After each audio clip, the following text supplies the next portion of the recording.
ప్రభు నామం పేరిట అందరికీ వందనాలమ్మ.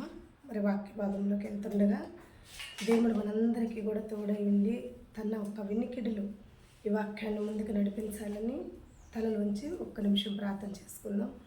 ప్రేమ కనికరమ కలిగిన మా దేవ, మా స్తుతులకు పాత్రుడైన తండ్రి, సూత్రాలు కూడా నీకు వందనమయ్యా.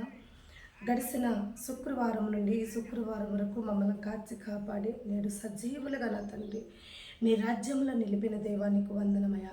ఈ దినము కూడా నా తండ్రి వాక్య పరిచర్యలో మీరు మాకు తోడుగా ఉండి ఏ రీతిగా నా తండ్రి వాక్యాన్ని ముందుకు నడిపించాలో ఆ రీతి తెలివిని, జ్ఞానాన్ని, వివేకాన్ని మాకు దయచేసి నీ ఆత్మను మాకు తోడుగా ఉంచి ఏడింతల ఆత్మతో నీ సిలువులో నీ సిలువు సాటున నీ సేవకురాలు మరుగుపరుచుకొని ఈ వాక్యం వింటున్న ప్రతి బిడ్డతో కూడా మీరు మాట్లాడుటకు మీ కృప చూపించి వాక్యమై ఉన్న దేవుడివి, వాక్యమై నీ బిడ్డలతో మాట్లాడమని నజరేయుడైన యేసు నామములో ప్రార్థించి అడిగి వేడుకుంటున్నాను నా ప్రియ పరలోకపు తండ్రి, ఆమేన్.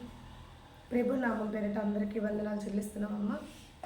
దయచేసి ఈ వాక్యం కొరకు సిద్ధపాటు కలిగి ఉన్న ప్రతి ఒక్కరు కూడా ఇదిని దేవాతి దేవుడు మనందరితో మాట్లాడి ఈ వాక్యం కొరకు మనందరం కూడా దయచేసి మీ బైబిల్ తీసినటువంటి దేవుడు చక్కని మాటల ద్వారా మనల్ని బలపరచాలనుకుంటున్నాడు. ఆ మాటలన్నీ కూడా దేవుడు వినికిడిలో మనం దీవించి దేవుడు నోటి నుండి వచ్చే ప్రతి మాట కూడా మనకి చాలా విలువైంది కాబట్టి ఆ విలువైన ప్రతి మాట కూడా మనం చెవునొగ్గి విని దాని ఒక లోతులు తెలుసుకుంటే దేవుడు మనతోనే మాట్లాడుతున్నాడని ఖచ్చితంగా మనందరికీ కూడా అర్థమయ్యే విషయం.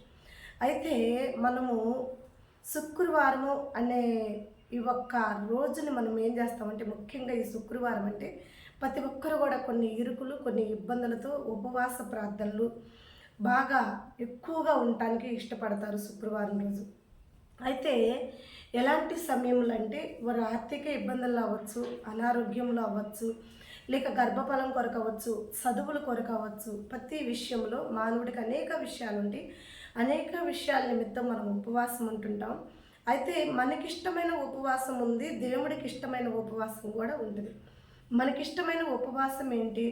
మనము కొన్నిటిని విడిచిపెట్టడానికి ఇష్టపడతాం అనమాట. సపోజ్ ఒక్కొక్కరు ఏం చేస్తారంటే టయాన్ని విడిచిపెడుతుంటారు. అయ్యా నేను ఈరోజు ఈ టయానికి ఈ టైం పనులన్నీ నేను విడిచిపెట్టేసి నీతో సహవాసం కలిగి ఉంటాను. ఒక్కొక్కరు ఏం చేస్తారంటే అన్నం నీళ్ళు విడిచిపెడుతుంటారు. అయ్యా నేను అన్నం తిన్ను, నీళ్ళు తాగను, ఈరోజంతా నేను నీతో కలిసి ఉపవాసం ఉంటాను. ఇలా మనం ఒక్కొక్కరు ఒక్కొక్క రీతిగా ఉంటుంటాము. మనకు నచ్చిన ఉపవాసం ఇది. అన్నం విడిచిపెట్టడమా, నీళ్ళు విడిచిపెట్టడమా, లేక టయాన్ని, ఫ్రెండ్స్ని విడిచిపెట్టడమా, ఇది మనకు నచ్చిన ఉపవాసం ఉండి మనం ప్రార్థించి ఆ ప్రార్థనకి జవాబు కావాలని దేవుడి వద్ద నుండి ఎదురు చూస్తూ ఉండే ఉపవాసం. అయితే మనకిష్టమైన ఉపవాసం కన్నా దేవుడికి ఇష్టమైన ఉపవాసం కూడా ఉంది. దేవుడికి ఎలాంటి ఉపవాసాలంటే ఇష్టం? మనం చేసే ప్రార్థన కన్నా దేవుడు చెప్పినట్టు మనం చేస్తే ఇంకా ఆశీర్వాదాలు ఎక్కువగా మనం పొందుకుంటాం. మనం చేసే ప్రార్థన మనకు తెలిసి తెలియని తప్పులుండి మనం దేవుడికి ఇష్టంగా ఉపవాసం ఉంటున్నాము, దేవుడికి కష్టంగా ఉపవాసం ఉంటున్నాము మనకు తెలియదు. కానీ దేవుడు చెప్పిన ప్రార్థన ప్రకారంగా మనం ఉపవాసం ఉంటే చాలా బాగుంటుంది. ఇప్పుడు మనం ఉదాహరణకు చూద్దాం. యెషయా గ్రంథం 58వ అధ్యాయం 3వ వచనంలో మనం దేవుని క్వశ్చన్ చేసినట్టు ఉంటుంది. ఆ వాక్యం ఎలా అంటే, మేము ఉపవాసం ఉంటున్నాము, మేము మా శరీరాన్ని ఎంతో నలగొట్టుకుంటున్నాము, అన్నం నీళ్ళు తాగకుండా ఉపవాసం ద్వారా మేము ఎంతో బలహీనమై ఉంటున్నాము, అయినను మాకు సమాధానం లేదు, మాకు సహాయం లేదని చెప్పేసి మనం దేవుణ్ణి క్వశ్చన్ చేసేవారిగా ఉపవాసం ఉంటాం ఆడ. అయితే తర్వాత దేవుడు ఆడ మనకు ఆన్సర్ ఇస్తూ ఏమంటాడంటే, మీరు ఉపవాసం మీకు నచ్చినట్టు ఉంటారు, అట్టి ఉపవాసం నాకు నచ్చదు, నాకు నచ్చిన ఉపవాసంగా ఉండాలి అని దేవుడు కొన్ని ఆడ లింకులు మనకి ఇస్తాడనమాట. ఆ లింక్స్ ఏంటంటే, మీరు ఉపవాసం ఉన్నప్పుడు మీ పని వారిని బాధ పెడుతుంటారు, విస్తారంగా మీరు పని చేస్తూ ఉంటారు, విస్తారంగా పనులు పెట్టుకుని మీ ఇంట ఒకవేళ పనివారు ఉంటే వారిని విస్తారంగా బాధ పెడుతూ నానా విధమైన జగడాలు పెట్టుకుంటూ అలాంటి ఉపవాసం నాకు నచ్చదు అని చెప్పాడు. మరి ఆయనకి ఇష్టమైన ఉపవాసాలు కూడా కొన్ని లింకులు మనకిస్తాడు. ఆ లింక్స్ ఏంటంటే, ఆకలిగా ఉన్న వారికి మీరు అన్నం పెట్టండి, వస్త్రహీనులకి మీరు వస్త్రం ఇవ్వండి, ఎవరన్నా రోగులై ఉంటే వారిని మీరు పరామర్శించండి, మాట్లాడండి, ఎవరన్నా చెరసాల్లో ఉంటే వారిని విడిపించండి, ఇది కదా నిజమైన ఉపవాసం అని దేవుడు ఇక్కడ మనతోటి మాట్లాడుతూ వస్తాడు. ఆయనకు నచ్చిన ఉపవాసం ఇది. నీ పొరుగు వారిని ప్రేమించాలి, నీ శత్రువుని ప్రేమించాలి, ఎవరన్నా ఆపదలో ఉంటే వాళ్ళకి సహాయం చేసే ఉపవాసం అది ఉపవాసం. ఆ ఉపవాసం ఉన్నప్పుడు నీకు దేవుడు ఫలితం కూడా ఇస్తాడు, దానికి తగ్గ సమాధానం కూడా దేవుడు ఇవ్వటానికి ఆశపడతాడు. అయితే ఉదాహరణకు మనం చూస్తే కొన్ని 3 సబ్జెక్టుల మీద ఈ వాక్యాన్ని ముందుకు నడిపించాలని పరిశుద్ధ దేవుడు పేరెప్పని బట్టి ఇవి ఒక 3 సబ్జెక్టులు మీ ముందుకు తీసుకొస్తున్నా. మొదటి సబ్జెక్ట్ వచ్చేసి దేవుడు చెప్పిన ఉపవాసాల్లో మనం పాటించాల్సిన కొన్ని నియమాలు 3 విధాలుగా చూద్దాం. ఎలా మనం దేవుడికి ఇష్టంగా ఉండాలి, ఉపవాసం ఉంటున్నాం, మనం దేవుడికి ఎలా ఇష్టంగా ఉండాలి, ఎలా ఉంటే ఇప్పుడు ఉదాహరణకి నేను ఒక మాట చెప్తా. ఉపవాసం ఉంటున్నప్పుడు నీ ఇంట ఏమి వండుకోవా? దేవుడికి నువ్వు ఉపవాసం ఉంటున్నావు, నువ్వేమి వండుకోవా? నేను ఒక చిన్న వర్తమానం మీకు చెప్పాలని పేరెప్పని కలిగి ఉన్నాను. ఒక స్త్రీ ఏం చేస్తుందంటే తనకి దేవుడి వద్ద సంతానం లేదని ఎన్నో దినముల నుండి ప్రార్థించుకుంటూ దేవుడితో పోరాడుతూ దేవా నేను నిన్నే నమ్ముకున్నా, నీ మీద ఆనుకుని ఉన్నా, నీ సహాయం కోరి ఉన్నా, నాకు సంతానాన్ని దయచేయమని దేవుణ్ణి అనేక మార్లు మొరపెట్టినప్పుడు దేవుడు ఆ స్త్రీ మూయబడిన గర్భపు తలుపులు తెరిచినప్పుడు ఆమె ఉపవాసాలు ఉంది, ప్రార్థించింది, దేవుడి దృష్టికి అంగీకారంగా ఉంది కాబట్టి దేవాతి దేవుడు ఏం చేశాడంటే ఆమె మూయబడిన గర్భపు తలుపులు తెరిచినప్పుడు ఆమె దేవుడి వద్ద ఒక తీర్మానం తీసుకుంది. ఏంటి ఆ తీర్మానం అంటే, దేవా నా డెలివరీ సమయం దగ్గరకు వస్తుంది, అయితే నా డెలివరీ మంచిగా జరగాలని కొన్ని దినములు నేను ఉపవాసం ఉండాలనుకుంటున్నా, కొన్ని వారాలు, ఒకవేళ శుక్రవారాలు వేసుకుందాం, ఒక 3 వారాలు, ఒక 5 వారాలు, ఇలా నేను ఉపవాసం ఉండాలనుకుంటున్నాను అని చెప్పి ఆమె డెలివరీ సమయం దగ్గరకు వచ్చేటప్పుడు ఒక 3 వారాలు తీర్మానం తీసుకుని, అయ్యా ప్రతి వారం శుక్రవారం కూడా నేను ఉదయం 10 గంటలు మొదలుకొని మధ్యాహ్నం 1 గంట వరకు కూడా నీ సన్నిధిలో నేను ఏమి తినకుండా ఏమి తాగకుండా ఉపవాసం ఉండాలి అనుకుంటున్నానని చెప్పి ఆ స్త్రీ ఒక తీర్మానం తీసుకుని ఉంది. అయితే ఆ స్త్రీ ఒక తీర్మానం తీసుకుని ఆ ఉపవాసం విడిసి నమ్మటిని ఆ స్త్రీ ఏం చేసిద్దంటే వెమ్మటిని భోజనం వేసుకుని తింటూ ఉంటుంది. భోజనం వేసుకుని తింటూ ఉన్నప్పుడు ఆ వీధిలో ఒక కుక్క ఉంది. ఆ కుక్క కూడా నిండు నెలలతో ఉంది, అది కూడా డెలివరీ సమయానికి దగ్గరలో ఉంది. అయితే దానికి చాలా ఆకలితో ఉంది, చాలా బాధతో ఉంది. ఎవరన్నా అంత కొంచెం అన్నం పెడితే తిందామనిపిస్తుంది, ఎందుకంటే అది నిండు నెలలతో ఉంది, ఆకలితో ఉంది, దానికి కూడా ఆకలి అవుతుంది, కొంచెం అన్నం పెడితే తినాలని ఆసక్తి కలిగి ఉంది. అయితే ఈ స్త్రీ చక్క అన్నం వేసుకొని తింటుంది, కానీ ఆ ఒక కుక్క వచ్చి ఆమె వద్ద నిలబడి దీనంగా చూస్తుంది. దాని వైపు చూస్తూ అది నిండు నెలలతో ఉందని ఆమెకు కూడా తెలిసి కూడా కొంచెం కూడా దానికి పెట్టడానికి తనకి మనసు రాక చక్కగా భోజనం అంతా ఏం చేసింది, తినేసింది. అలా ఈ 3 వారాలు కూడా ఆమె అలాగే చేసింది. ఈ 3 వారాల్లో 1 వారం కూడా ఆ కుక్కకి తన ఆకలితో ఉంది కదా, అంత అన్నం పెట్టచ్చు కదా తను తినేటప్పుడు, కొంచెం కూడా పెట్టలే. అయితే ఉపవాసం ఉంది, మంచి డెలివరీ కావాలనుకుంది. చివరికి వచ్చేసరికి ఆ కుక్క డెలివరీ ఆమె డెలివరీ ఒకే సమయంలో జరిగినాయి. ఎలా జరిగినాయి, వింతగా జరిగినాయి అనమాట.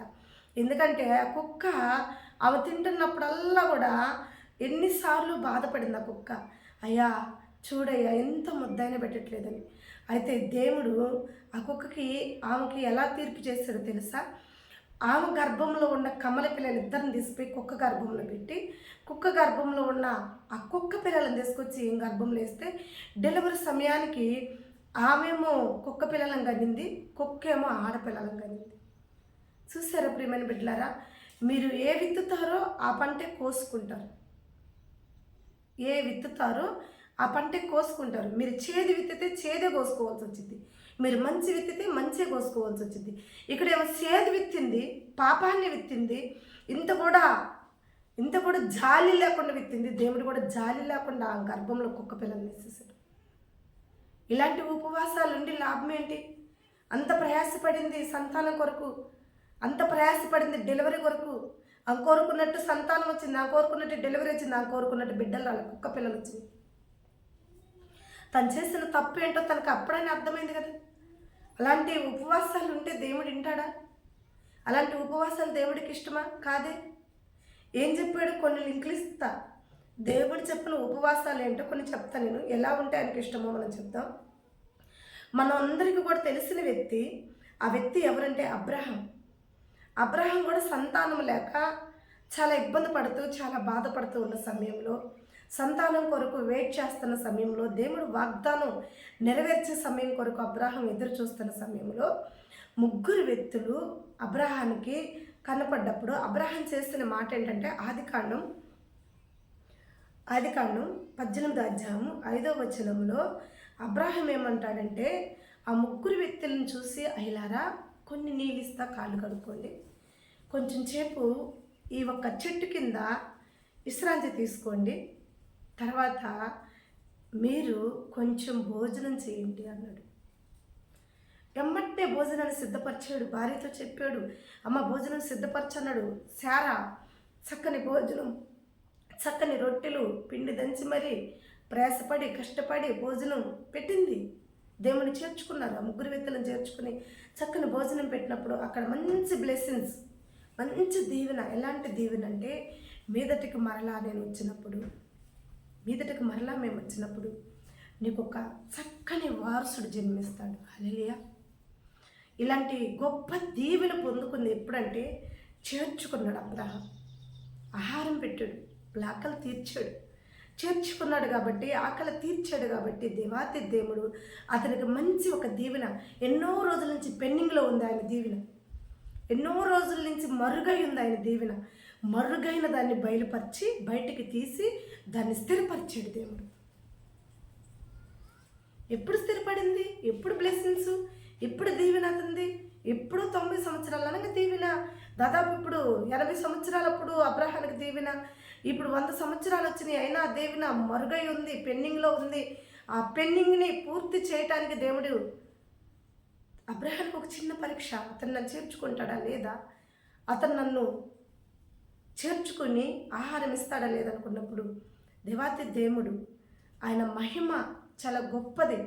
కానీ అబ్రహాం వాళ్ళు ఎవరైనా కానీ సాగిలిపడి వాళ్ళకు పరిచయం చేసి చక్కని భోజనం సిద్ధపరిచినప్పుడు దేవుడు మరుగై ఉన్న అబ్రహాం దీవెన, మరుగై ఉన్న ఎప్పుడుదో ఆగిపోయి ఎప్పుడో పెండింగ్లో ఉన్న ఒక దీవెని బయటికి తీసుకొచ్చి అబ్రహాం దీవెని స్థిరపరిచాడు. దేవుడికి మహిమ కలుగును గాక. మరొక మాట కూడా నేను ఇంకొక లింక్ కూడా మీకు ఇవ్వాలనుకుంటున్నా. ఎందుకంటే దేవుడికి నిజమైన ఉపవాసాలు ఇవి.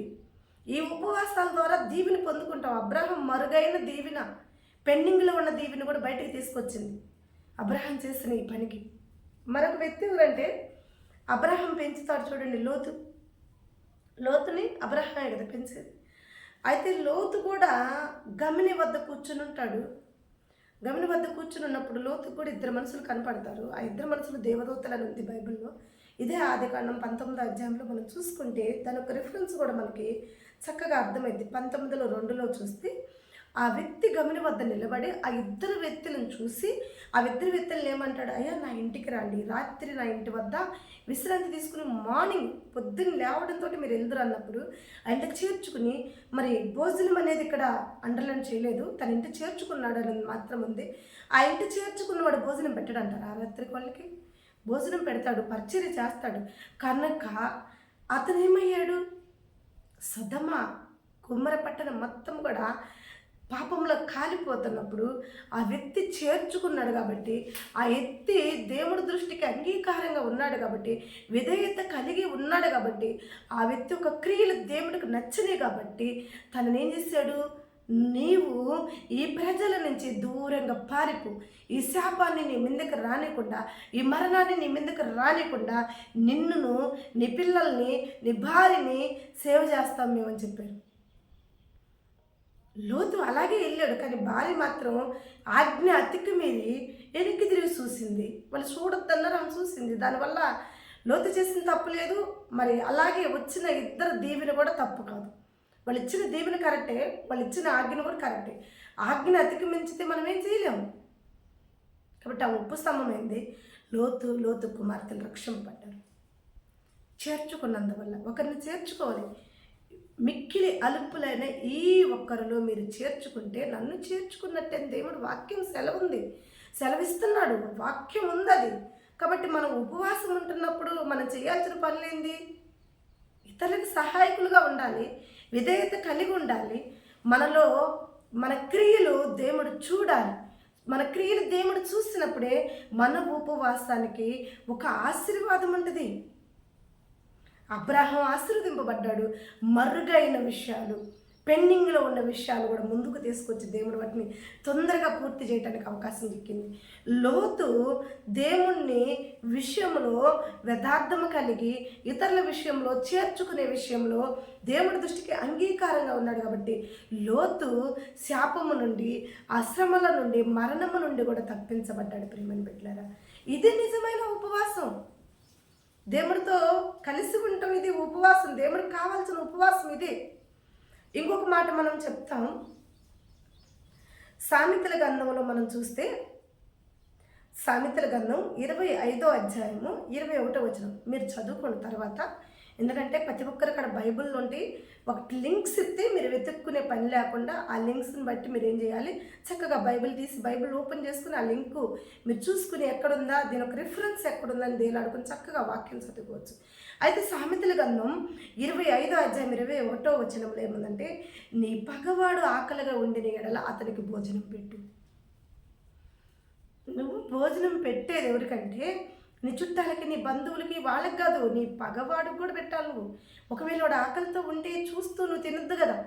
నువ్వు చూస్తూ ఉంటే ఇంక అది నీకు ఉపవాసం ఉన్నది, దానివల్ల లాభం లేదు కదా. నువ్వు వాడిని చేర్చుకుని వాడికి అంత అన్నం పెట్టు. అంత అన్నం పెడితే నువ్వు అది నిజమైన ఉపవాసం. దేవుడు ఆ ఉపవాసాన్ని దీవిస్తాడు. మనం ఫస్ట్ సబ్జెక్ట్ వచ్చి దేవాతి దేవుడు ఉపవాసం గురించి కొన్ని లింకులు ఇచ్చాడు కదా నీకు, వాటిని పాటించు. వాటిని పాటిస్తే అబ్రాహం వల్లే మరుగై ఉన్న నీకు ఇచ్చిన వాగ్దానాలు దేవుడు తొందరగా నెరవేరుస్తాడు. అలా పాటించి నువ్వు దాన్ని గైకొన్న ఎడల లోతును రక్షించిన దేవుడు నువ్వున్న శ్రమల్లో, నీ చుట్టూ ఉన్న ఇబ్బందికరమైన విషయాల్లో దేవుడిని తప్పిస్తాడు.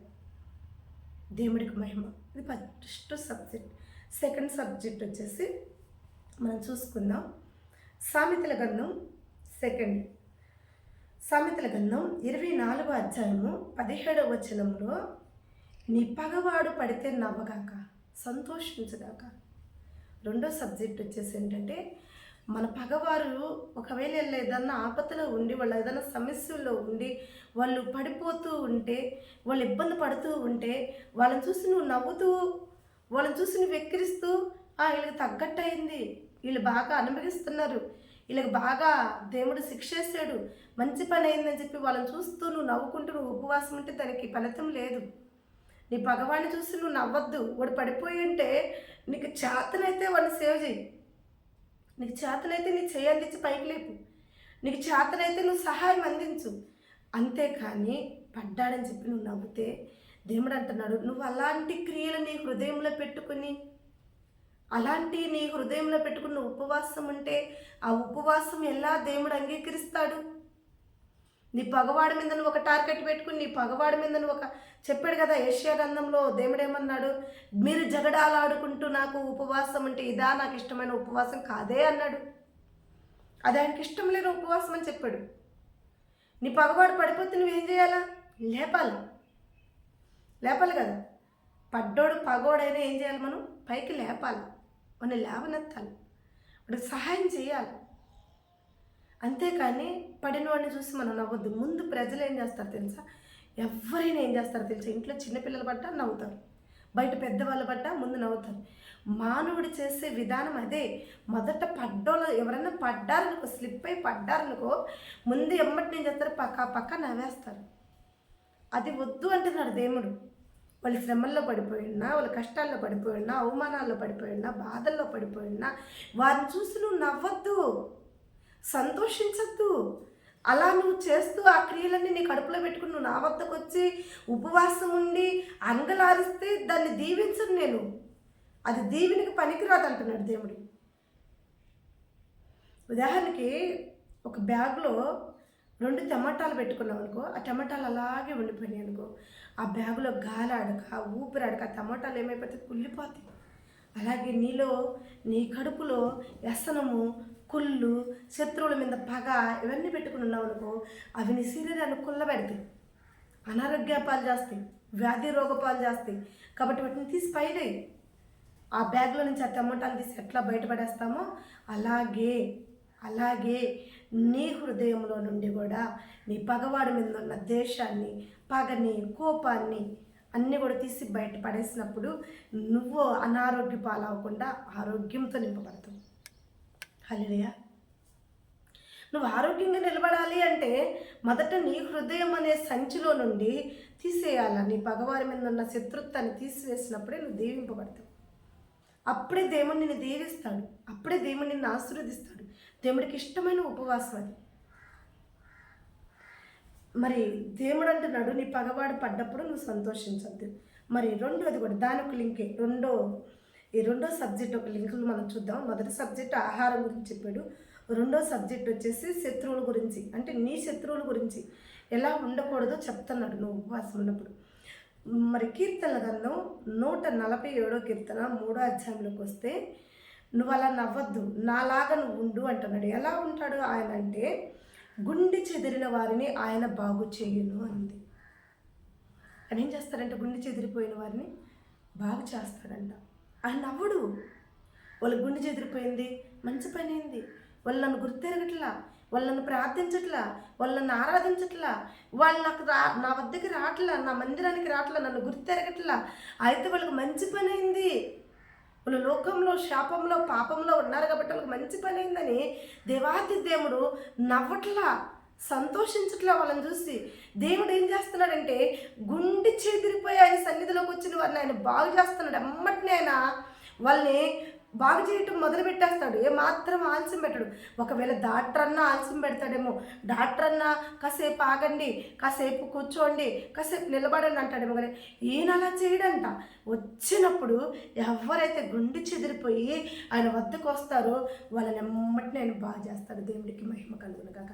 ఎలా బాగు చేస్తాడంటే, మనందరికీ తెలుసు కదా, లోకాసు వార్త 10వ అధ్యాయంలో మనం చూస్తే, ఆ 10వ అధ్యాయం కింద కల్లా మీరు చూసుకోండి, అక్కడ మీకు కొన్ని అర్థాలు. ఎందుకంటే ఒక లేవీయుడు, ఒక సమరీయుడు, మరొక వ్యక్తి కూడా మనకు కనపడతారు. ముగ్గురు వ్యక్తులు అక్కడ కనపడతారు. పరిచయకుడు ముందు ఏం చేస్తారంటే, పరిచయుడు వెళ్తూ ఉంటాడు. ఆ పరిచయుడు ఏం చేస్తారంటే, ఇరుకుపట్నం నుండి ఒక వ్యక్తి వెళ్తున్నప్పుడు ఆ ఇరుకుపట్నంకి వెళ్ళే వ్యక్తిని ఏం చేస్తారంటే, కొంతమంది దొంగలు కొట్టి ఆడ పడేస్తారు. పడేసినప్పుడు ఆ ఒక్క పరిచయుడు వెళ్తా ఏం చేస్తాడంటే, ఆ వ్యక్తిని చూస్తాడు కానీ అస్సలు ఆ వ్యక్తిని ముట్టుకోవటం కానీ, అతని గాయాలు కట్టడం కానీ, అతన్ని స్వస్థపరచడం కానీ ఏమాత్రం కూడా స్పందించకుండా అతను ఏం చేస్తాడు, నాకు పట్టదు అన్నట్టు వెళ్ళిపోతాడు. ఆ ఎత్తి వెళ్ళినాక మరొక వ్యక్తి వచ్చాడు, లేవీయుడు ఇంకొకటి వచ్చాడు. ఈ లేవీయుడు కూడా ఏం చేశాడంటే, అలాగే నాకు అవసరం లేని విషయం, వీడిని బాగా ఎవడో కొట్టేశాడు, బాగా వీడు వస్త్రాలన్నీ పట్టుకుపోయాడు, బాగా వీడు ఒంటి మీద ఉన్న బంగారం అంతా తీసిపోయాడని వాడు కూడా వాడిని చూసి నవ్వుతూ పక్కకి వెళ్ళిపోయాడు, సంతోషిస్తూ. బెటరు, నేను ఆ పొజిషన్లో లేను, ఆ స్థానంలో నేను లేను, నేనైతే బెటర్గా ఉన్నాను, నేనైతే సేవ్ అయ్యాను, నాకైతే ప్రాబ్లం లేదని చెప్పేసి సంతోషిస్తూ వెళ్ళాడు. అంటే వీళ్ళు బాగున్నారు, వీళ్ళకి ఎలాంటి ప్రాబ్లం లేదు, వీళ్ళు సేవ్ అయ్యారు అనుకుంటున్నారే కానీ ఆపదలో ఉన్న ఆ మనిషిని సేవ్ చేయాలన్న ఆలోచన మాత్రం లేదు. ఇలాంటి ఉపవాసాలు ఉంటే దేవుడికి ఇష్టం కాదు. ఇలాంటి మనస్తత్వాలు కలిగి ఉంటే దేవుడికి నచ్చదు, దాన్ని దీవించడు. మీరు అనుకున్న ఏవి కూడా దేవుడి దృష్టికి అవి అంగీకారంగా ఉండవు. అలాంటి ఉపవాసాలు వద్దు అంటున్నాడు దేవుడు. నువ్వు ఉండాల్సిన ఉపవాసం ఇయ్యి. అన్నం నీళ్లు మానుకుని ఉపవాసాలు పెద్ద త్యాగాలు చేయటం కాదు. నిజంగా నువ్వు ఉపవాసం ఉండాలనుకుంటే ఇలాంటి పనులు చేయాలి. ముందు ఎలాంటి పనులు చేయాలి, దేవుడిని చేర్చుకోవాలి, దేవుడికి ఆహారం పెట్టాలి, మిక్కిలి అలుపులేని వారికి ఆహారం పెట్టాలి, వస్త్రం పెట్టాలి, అది నిజమైన ఉపవాసం. గాయపడిన వారికి గాయాలు కట్టాలి. మన కళ్ళ ముందు ఏదైనా యాక్సిడెంట్ జరిగితే మనం రియాక్ట్ అవ్వాలి. ఎలాగలగా ఇలాగే దారిలో ఎన్ని యాక్సిడెంట్లు జరిగినా జనాలు అలాగే అమ్మ పట్టుకుంటే మన ఏలు ముద్దలు పడిపోతాయేమో, వాళ్ళకి సేవ్ చేస్తే మనం ప్రాబ్లం అవుతామేమో అని చెప్పి ఇలాగే వెళ్ళిపోతుంటే, ఇప్పుడు గవర్నమెంట్ ఒక చట్టం పెట్టింది. ఏం పెట్టిందో తెలుసా? గవర్నమెంట్ ఒక చట్టం ఏంటంటే, ఎవరైనాను యాక్సిడెంట్ అయ్యి ప్రమాదపూర్వకంగా ఏదన్నా దెబ్బలు తగిలి వాళ్ళు స్పృహ తప్పి పడిపోయి వాళ్ళు లేవలేని పరిస్థితిలో ఉంటే ఎవరైతే వాళ్ళని ఎమర్జెంటుగా హాస్పిటల్కి చేరుస్తారో వాళ్ళకి ఒక బహుమతి, వాళ్ళకి ఒక గిఫ్ట్, ఒక 5,000 రూపాయలు వాళ్ళకి బహుమతిగా పంపిస్తున్నామని చెప్పారు. ఇప్పుడు మాత్రం మనం వాళ్ళు ఆ 5,000 రూపాయల కోసమైనా ఎమ్మటిని ఏం చేస్తారు, సేవ్ చేస్తారనమాట. గవర్నమెంట్ అదే ఈ డబ్బు కోసమైనా ఎదుటి వారిని సేవ్ చేస్తారని పెట్టారు. అయితే మన దేవుడు డబ్బు పెట్టట్లా. నీకు ఆశీర్వాదం కావాలంటే, మన దేవుడు నీకు ఇచ్చే గిఫ్ట్ కావాలనుకుంటే, దేవుడి వద్ద నువ్వు ఆశీర్వదింపబడాలనుకుంటే, దేవుడు చెప్తున్న మాట ఏంటంటే, ఇక్కడ బహుమతులుగా గవర్నమెంట్ 5,000 పెట్టినట్టు పెట్టడేనా. నీకు దీవెన కావాలనుకుంటే నువ్వు సేవ్ చేయి, నువ్వు కాపాడు. నీ పొరుగు వాడిని చూసి వాడు పడిపోతే నువ్వు నవ్వద్దు. నీకు వీలైనంత వరకు ఎంతవరకు సేవ్ చేయగలుగుతావు అంతవరకు నువ్వు సేవ్ చేయి అతన్ని. నీకు వీలు కాకపోతే ఫోన్ చేయి ఇతరులకి, ఇతరుల సహాయం తీసుకో. కాబట్టి దేవుడు ఏం చేస్తున్నాడు, గుండె చెదిరిపోయి ఆయన వద్దకు వస్తే నువ్వు నా సొత్తు కాదు, నువ్వు నా మనిషి కాదు, నన్ను నమ్ముకుందానివి కాదు, నా వద్దకు రావద్దు అని ఇలాంటి ఏమి దేవుడు అక్కడ క్వశ్చన్స్ చేయడు. మీరు అనుకోవచ్చేమో కానాస్త్రీ వస్తే దేవుడు అక్కడ క్వశ్చన్ చేశాడు కదా అని. ఆ క్వశ్చన్ ఏమిటంటే, ఇశ్రాయేలులో నశించే వారి కొరకే నేను వచ్చాను కానీ నీ కొరకు నేను రాలేదు. రొట్టెలు చేసుకుని తన పిల్లలకు పెట్టుకుంటారు కానీ కుక్కలకి వేయరు అని చెప్పి దేవుడు క్వశ్చన్ చేశాడు కదా. మరి ఆ స్త్రీకి ఎమ్మటినే అడగంలోనే ఎందుకు దేవుడు ఆమెకి సహాయం చేయలేదంటే, మీకు అర్థం కాని విషయం ఏంటంటే, దేవుడు సహాయం చేయటానికి ఆమెను అడగ నడిపించాడు. కాకపోతే ఆమెకు ఒక చిన్న పరీక్ష ఏంటి, ఆమెను విశ్వాసం ఎంతవరకు ఉందో చూడాలనుకున్నాడు, అనేకరికి తెలియజేయాలనుకున్నాడు. కనుక ఆమె ఏమంది, అయ్యా కుక్క లాంటిది అనుకో.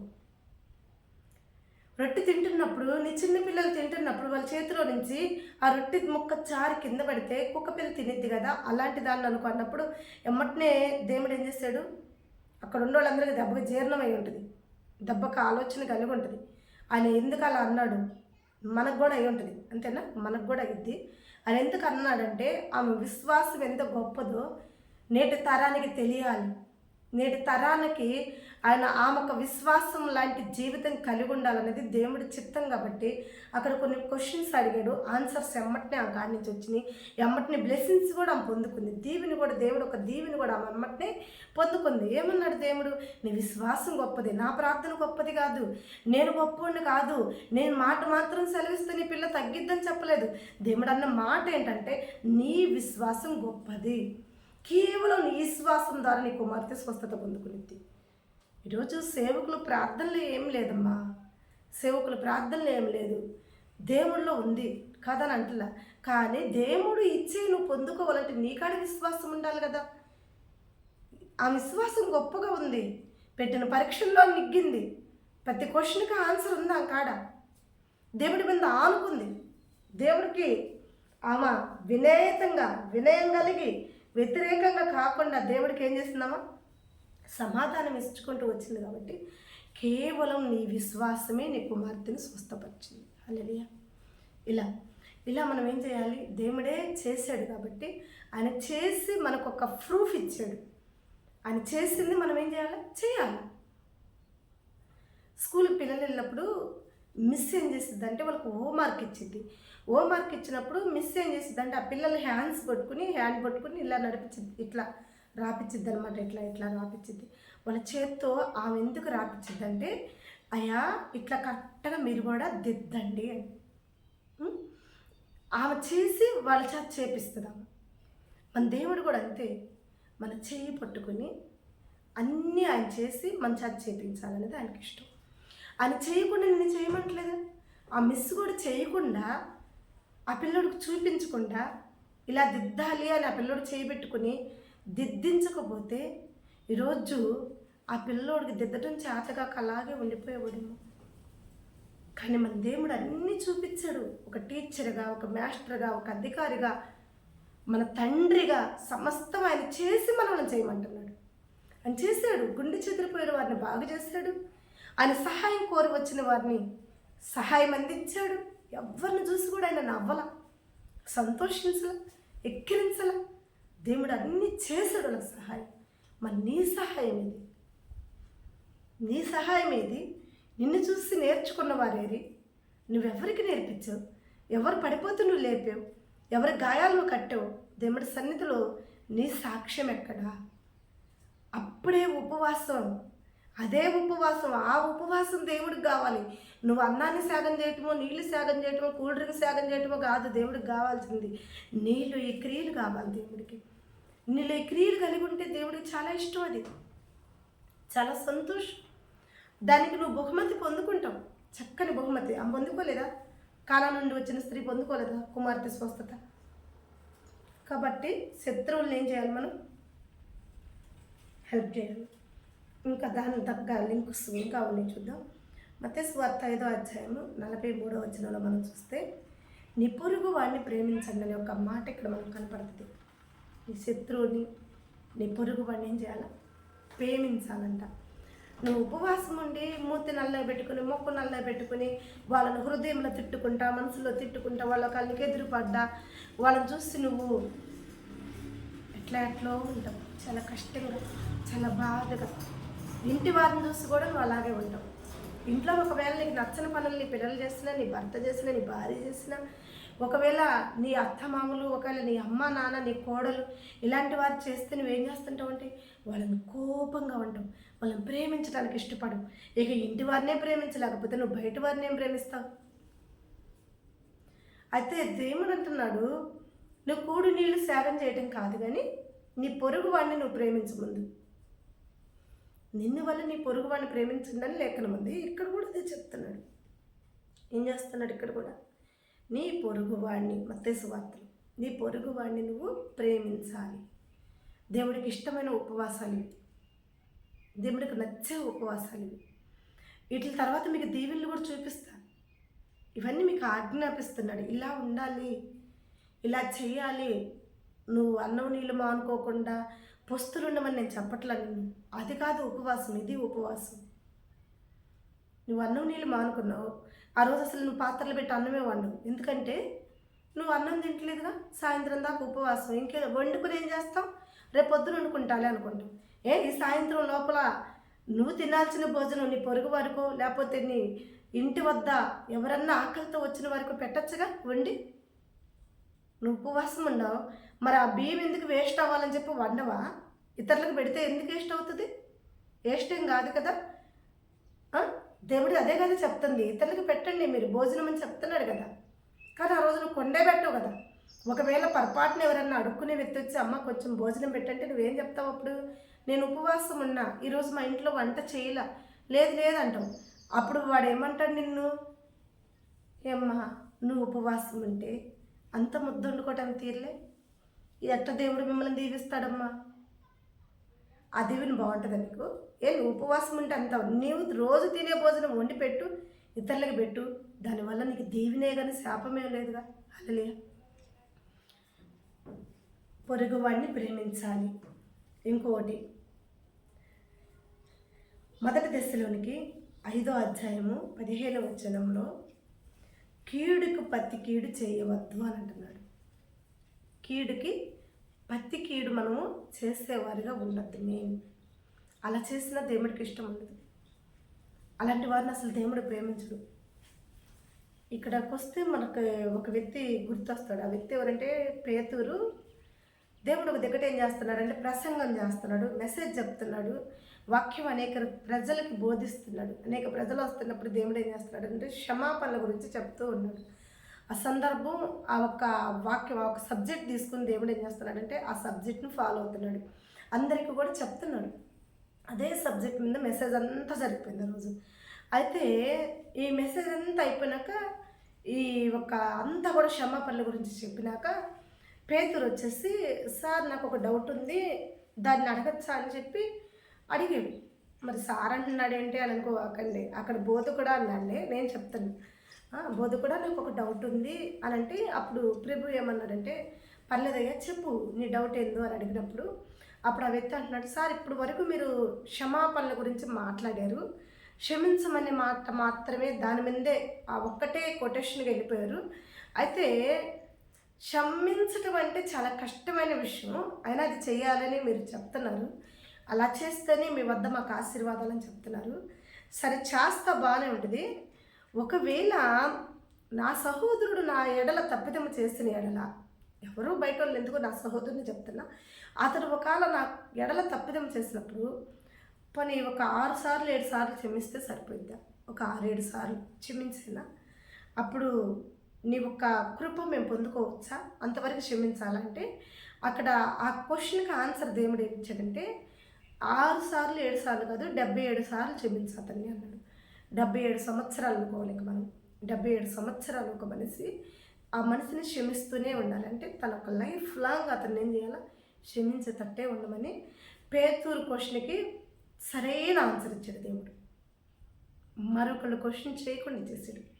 మళ్ళీ అంటండి మనం కూడా అనుకోవచ్చు, పాస్టమ్ గారండి మేము క్షమించలేకపోతున్నాం, మా శత్రువు పాస్టమ్ గారండి వాక్యానికి ఏమో లోపడాల్సి వస్తుంది, వాక్యానికి భయపడాల్సి వస్తుంది, కానీ వాళ్ళు మా ఎడల చేస్తున్న ఘోరమైన హింసని మేము క్షమించలేకపోతున్నామంటే క్షమించాలి, తప్పదు.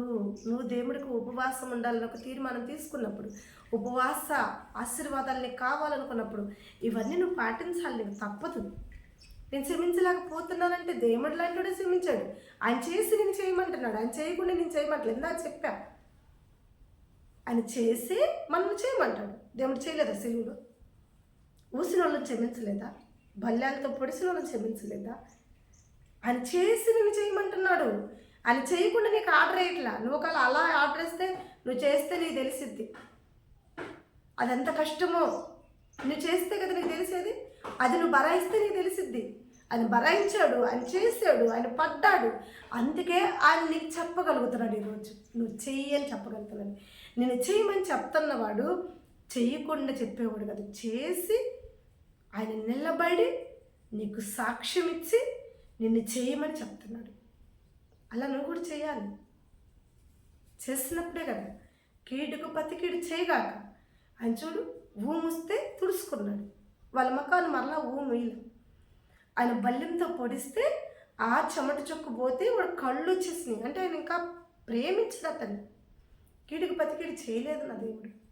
చెయ్యని దేవుడే చెప్తున్నాడు చెయ్యమని. చెయ్యి చేసినప్పుడు ఈయన ఇవన్నీ చేస్తే ఆయన తండ్రికి చాలా అంగీకారం అనిపించాడు.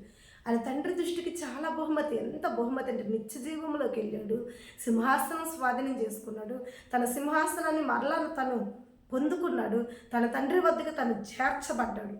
అధికారం మానవులందరి మీద కూడా అధికారాన్ని సంపాదించుకున్నాడు ఆయన. నువ్వు కూడా ఆ రీతిగా చేస్తే మంచి అధికారం, మంచి సహవాసం, మంచి సహాయం దేవుడు నీకు ఇస్తాడు. నీ ఇంటిలో నీకు మంచి పర్మనెంట్ అధికారం ఇస్తాడు. నీ కుటుంబంలో నీకు మంచి ఇలువిస్తాడు, ఘనత ఇస్తాడు. దేవాతి దేవుడు చేస్తే నీకు చెప్తానే నువ్వు చేయాలి. ఇవన్నీ చేస్తాము, ఉపవాసం ఉండి ఇవన్నీ చేస్తే మాకు నిజంగా ఆశీర్వాదాలు ఉన్నాయా పాస్టమ్ గారంటే? నిజంగా ఇన్ని చెయ్యాలా? ఒక ఆశీర్వాదాలు పొందుకోవాలంటే కదా ముందు నువ్వు ఉపవాసం ఉండాలనుకుంటే ఇవన్నీ నీలో ఉండాలని చెప్తున్నాను నేను. ఈ రీతిగా దేవుడికి ఇష్టమైన ఉపవాసం ఇది. నువ్వు ఉపవాసం ఉండాలంటే నేను అన్నం తినకుండా ఉంటా, నేను నీళ్ళు తాగకుండా ఉంటా, నిద్రపోకుండా ఉంటా, good night all night prayer చేసుకుంటా, ఇవన్నీ వద్దు. ఇవన్నీ చేసే ముందు ఇవి పాటించాలి. మరలా నువ్వు ఇవి పాటించి ఇవన్నీ నీలో ఉంటే, ఇవన్నిటికి నువ్వు ఇష్టపడితే అప్పుడు ఆయనకి ఇష్టమైన ఉపవాసంగా అప్పుడు ఉండు. అప్పుడు ఆయన నిన్ను మెచ్చుకుంటాడు, నీకు బహుమతి ఇస్తాడు, చూస్తున్న నీ తండ్రి నీకు ప్రతిఫలం ఇస్తాడు. హల్లెలూయా. మరి ఇవన్నీ చేస్తున్నప్పుడు మనకు వచ్చే ఆశీర్వాదాలు 3వ సబ్జెక్ట్ అది. 2 సబ్జెక్టులు ఈ రీతిగా ఉంటేనే ఆయనకి ఇష్టము. ఈ రీతిగా ఉండేవారే ఆయన సన్నిధిలో ఉపవాసం ఉండాలి. ఈ రీతిగా ఎవరు ఉండలేరు అనుకుంటే ఉండటానికి మంచి అవకాశం ఈ వాక్యాలు. వీలైనంత వరకు కొంతలో కొంతైనా మనం మార్చుకోగలుగుతాం. కొంతలో కొంతైనా ఆ రీతిగా ఉండటానికి ముందు ట్రై చేస్తాం. వీలైనంత వరకు నిలబడతాం ఆ రీతిలో. కాబట్టి నువ్వు ఉపవాసం ఉండేటప్పుడు ఈ రీతి కలిగిన ఉపవాసం దేవుడికి ఇష్టము అని చెప్పి ఒక ఆలోచన. అలా ఉన్నప్పుడు నీకు వచ్చే ఆశీర్వాదాలు మనం చూద్దాం. ఆదికాండంలో ఇందాక అబ్రహాం గురించి చెప్పాను కదా, సంతానం అని. అతను ఒక సంతానం గురించి మొదట మనం చూద్దాం. ఈ 3వ సబ్జెక్టు మేము గుర్తుపెట్టుకోండి. 2 సబ్జెక్టుల్లో దేవుడు ఎలా ఉండాలో చెప్పాడు. ఈ 3వ సబ్జెక్టులో ఆ 2 మీరు పాటించి ఆ 2 మన హృదయంలో నాటుకుని అలా దేవుడు చెప్పిన రీతిగా మనం నడుచుకుంటే మనకు వచ్చే ఆశీర్వాదాలు. ఇక్కడ ఆదికాండం 22:17 దేశం కాని దేశం శత్రువుల దేశంలోకి వెళ్ళాడు ఇస్సాకు. By mistake. ఆదికాండం 26:12 దేశం కాని దేశం వెళ్ళినప్పుడు ఇస్సాకు. ఆదికాండం 26:12. సరేనా, చిన్న మిస్టేక్ అంతే వాక్యం చెప్పడం. అయితే దేశం కాని దేశం, శత్రువుల దేశంకి వెళ్ళిన ఈ ఇస్సాకుని దేవుడు ఎక్కడ బాధ పెట్టాల, దేవుడి దృష్టికి అంగీకారంగా ఉన్నాడు కాబట్టి అతను ఏం చేసేది తెలుసా, ఆ దేశం ముందు ఒక్క విత్తనం వేసి నొరింతల పంట సంపాదించుకున్నాడు. హల్లెలూయా. నువ్వు కూడా ఏ దేశంలో ఉన్నా, ఏ ప్రాంతంలో ఉన్నా, ఏ పట్టణంలో ఉన్నా దేవుడు ఆజ్ఞ గైకుని ఎడల నువ్వు నూరింతల ఆశీర్వాదాలు పొందుకుంటావు. హల్లెలూయా, ఆమేన్. మరలా చూస్తే మనము లేవియాకాండం 26:9 కూడా క్షేమకరంగా ఉంటామంట. మనం అక్కడ ఎలా ఉంటాం, మనం క్షేమం గురించి దేవుడు మనతో మాట్లాడాడు కాబట్టి దేవుడు నీకును నీ సంతానానికి క్షేమాన్ని కలుగజేస్తాడు, దేవుడు ఆజ్ఞను గైకుని. అలాగే కీర్తన గ్రంథం 107:38 ఆయన నిన్ను ఆశీర్వదించి అభివృద్ధి చెందేలా చేస్తాడు. హల్లెలూయా. ఒకటి నూరింతల పంట వచ్చింది, రెండోది క్షేమకరం, నీకును నీ సంతానానికి క్షేమకరం వచ్చింది, మూడోది అభివృద్ధి చెందుతావు, నువ్వు అభివృద్ధి చెందుతావు. నాలుగోది కూడా మనం చూస్తే సామెతల గ్రంథం 20:7 యథార్థము కలిగి జీవిస్తే దేవుడు కృప నీకు తోడుగా ఉంటుంది. కాబట్టి ప్రియమైన బిడ్డలారా, ఇవన్నీ నీకు ఉన్నప్పుడు నువ్వు వెతుక్కుంటూ వెళ్తున్న ఆశీర్వాదాలు నువ్వు వెతకాల్సిన అవసరం లేదు, అవే నీ వద్దకు వస్తాయి. హల్లెలూయా. ఎలా వస్తాయి అనేది చిన్న ఒక వర్తమానం ద్వారా నీతో పంచుకొని నేను తొందరగా వాక్యాన్ని ముగించాలని కోరుకుంటున్నా. ఎట్లా అంటే, ఒక స్త్రీ అంట, ఇవన్నీ కలిగి ఉన్న స్త్రీ, వినయం కలిగిన స్త్రీ, భయభక్తులు కలిగిన స్త్రీ 7 రోజులు ఉపవాసం ఉండాలని చెప్పి తనొక నిర్ణయించుకుని దేవుడి సన్నిధిలో ఉపవాసం ఉంటుంటే అప్పుడు వరకు కూడా అపవాదైన సాతాను ఆ స్త్రీని ఎంతో శోధిస్తూ, ఎంతో బాధపడుతూ, ఎంతో ఇబ్బంది పెడుతూ ఉన్న సమయం అది. అయితే ఆమెకి సహాయం చేసేవారు ఎవరు లేరు. ఆమె ఎందుకు ఇంతగా ఉపవాసం ఉండాల్సి వస్తుంది, 7 వారాలు ఈ ఉపవాస దీక్ష ఎంత తీసుకుందంటే, ఒక మాట నేను చెప్తా. ఆమెకు ఒక్కగానే ఒక కుమారుడు, ఆమె భర్త చనిపోయాడు, ఆమెకున్న ఆదరణల్లో ఒక బిడ్డే. ఆ ఒక్క బిడ్డకి భయంకరమైన జబ్బు వచ్చింది.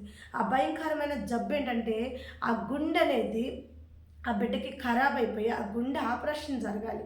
ఆ గుండె ఆపరేషన్ జరగాలంటే ఒక పెద్ద డాక్టర్ కావాలి. ఆ పెద్ద డాక్టర్ కావాలంటే చాలా అమౌంట్ ఇంక ఉండాలి. ఆ డాక్టర్ వద్దకు వెళ్ళాలంటే ఊరుకుందా, చిన్న చిన్న డాక్టర్ల కాడికి వెళ్ళాలంటే ముందు బల్ల మీద కట్టమ్మ డబ్బు అంటారు. బల్ల మీద మనం చేయి పెడితే ఒట్టి చేయి కదా, డబ్బు చేయి పెట్టామంటే అప్పుడు మనకు డాక్టర్ పర్మిషన్ ఇస్తారు.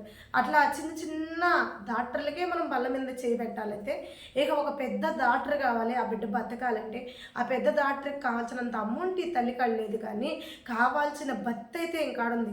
దేవుడు ఇప్పుడు చెప్పాడు చూడండి, చాలా అంశాలు. ఆకలిగా ఉన్న వారికి అన్నం పెట్టాలి, వస్త్రహీనులకి వస్త్రం ఇవ్వాలి, దిగంబరులైన వారికి వస్త్రం ఇవ్వాలి, శరలో ఉన్నవారిని పరచించాలి, మాట్లాడాలి, వ్యాధిగా ఉన్న వారికి సహాయం చేయాలి, మరి గాయాలు కట్టాలి.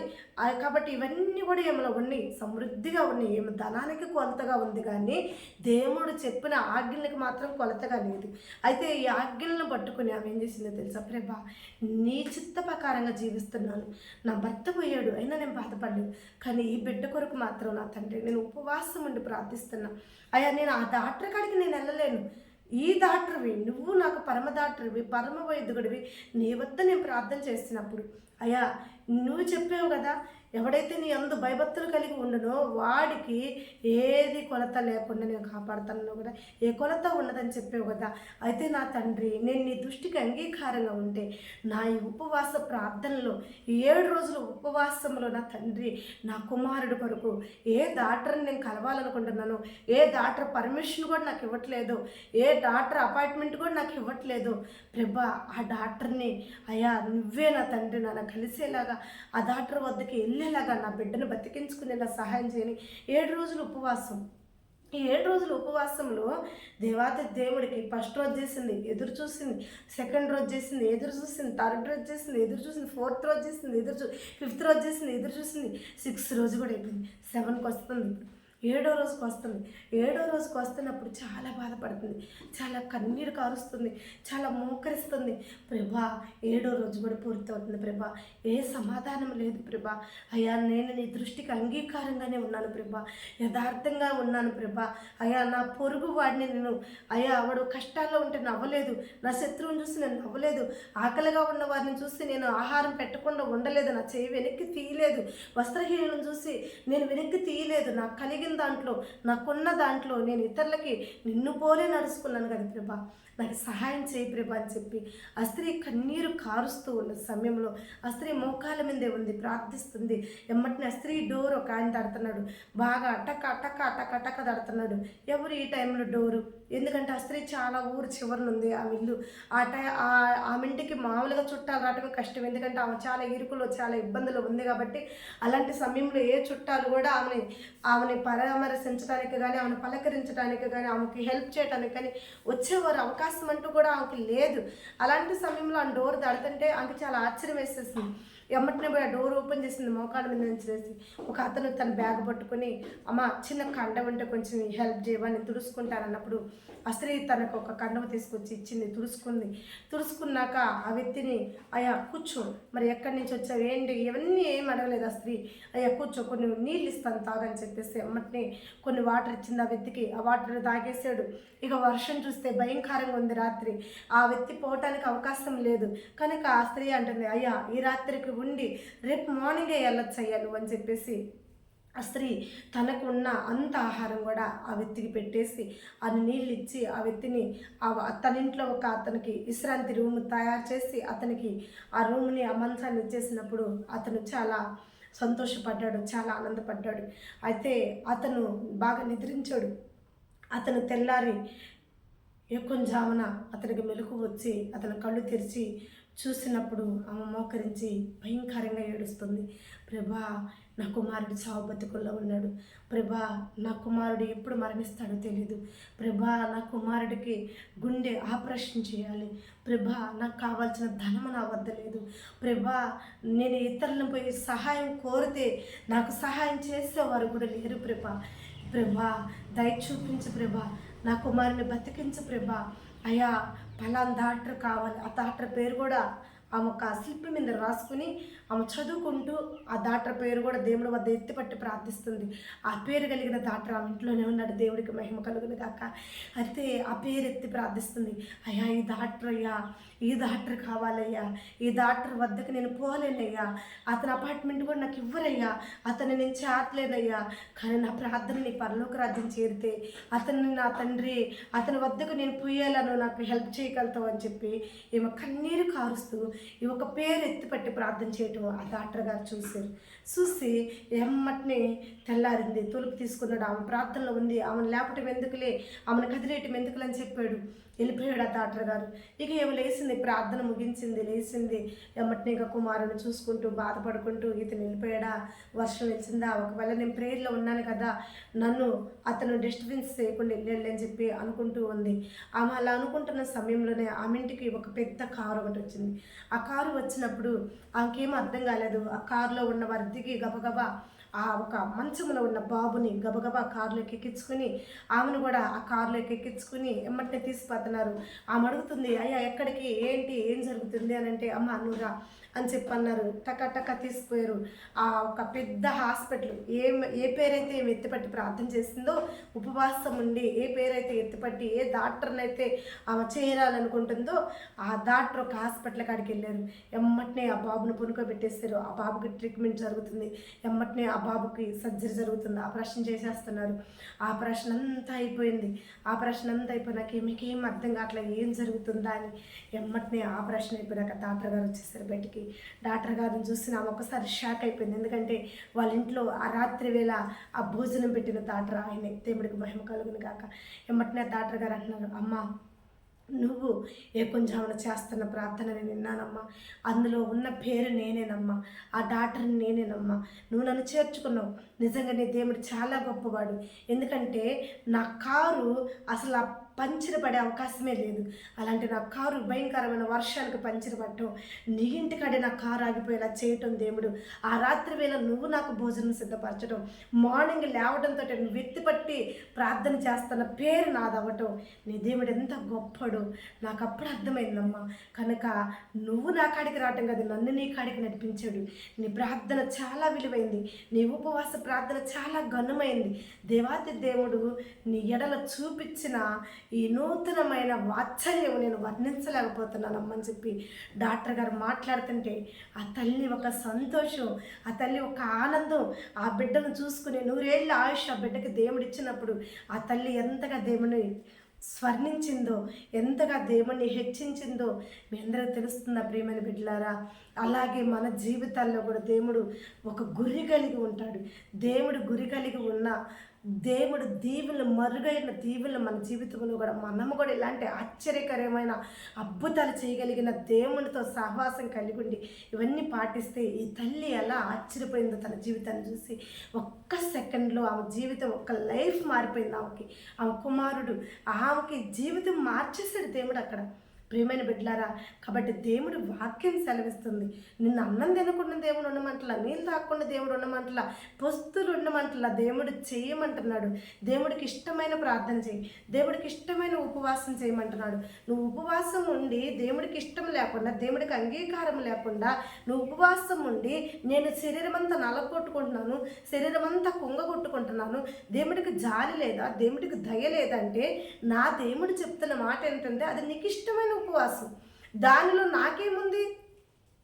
అది ఇతరులకి ఉపయోగపడే రీతిగా ఉంటే నాకు నచ్చింది. కాబట్టి నీకు ఇష్టమైన ఉపవాసం నువ్వుంటా, దానికి రిజల్ట్ రాలేదని, దానికి దేవుడు కృప, దేవుడు అనుగ్రహం లేదని, దేవుడు ఇంకా కరుణించలేదని నీకు నువ్వే నిందించుకుంటూ దేవుడిని ఎందుకు నిందిస్తా? దేవుడి మీద ఎందుకు నేరాలు మోపుతా? దేవుడికి ఇష్టమైన ఉపవాసం ఉంటే నువ్వు ప్రయాసపడి నువ్వే గరపడిపోవటం కాదు, నువ్వు ప్రయాసపడేవి నువ్వే గరపడే అన్నీ కూడా నువ్వు ఎత్తిపట్టి ప్రార్థన చేసినప్పుడు దేవుడు నీ వద్దకే నడిపిస్తాడు. రాజులని, అధికారులని, సమస్తాన్ని ఏం చేస్తాడు? దేవుడే నడిపిస్తాడు. ఒక చిన్న చరణం మీకు గుర్తు చేస్తా. మంచి లేని నా పైన ఎంతో ప్రేమ చూపావు, మంచి లేని నా పైన ఎంతో ప్రేమ చూపావు, అది అంతమైన వాడవు, మనవుని రూపమెత్తావు, పరలోకమును నుండి దిగి వచ్చినావు భూమికి, ఎంతగా శృతులు పాడినా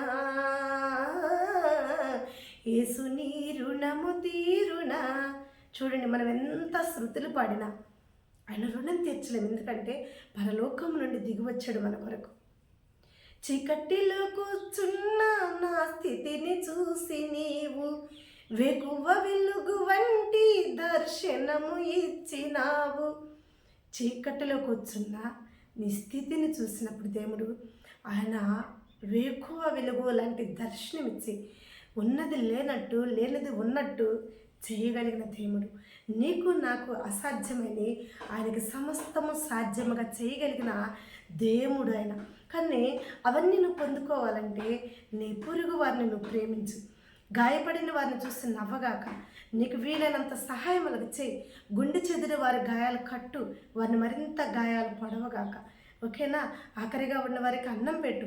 చూడండి, ఈ స్త్రీ అన్నం పెట్టినా ఆ స్త్రీ తన కలిమిలో ఆహారం పెడితే ఈ స్త్రీ తన కుమారుని బతికించుకుంది.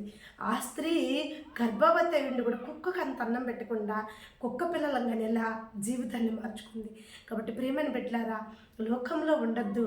ఉపవాసం దేవుడికి ఇష్టమైన నిజమైన ఉపవాసం ఏంటంటే నువ్వు కూడి తినకుండా ఉంటామో, నీళ్లు తాక్కుండా ఉంటామో, అది పెద్ద దేవుడికి ఇష్టమని నువ్వు అనుకుంటే అది వ్యర్థమే.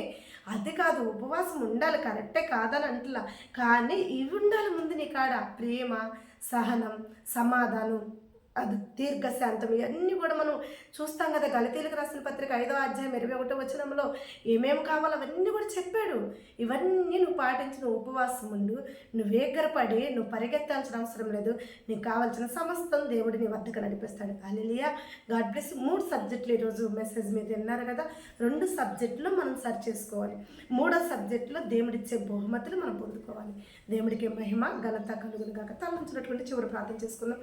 ప్రేమ కనిక కనికరమ కలిగిన మా దేవ, మా స్తుతులకు పాత్రుడైన తండ్రి, సూత్రార్పుడానికి వందనమయ్యా.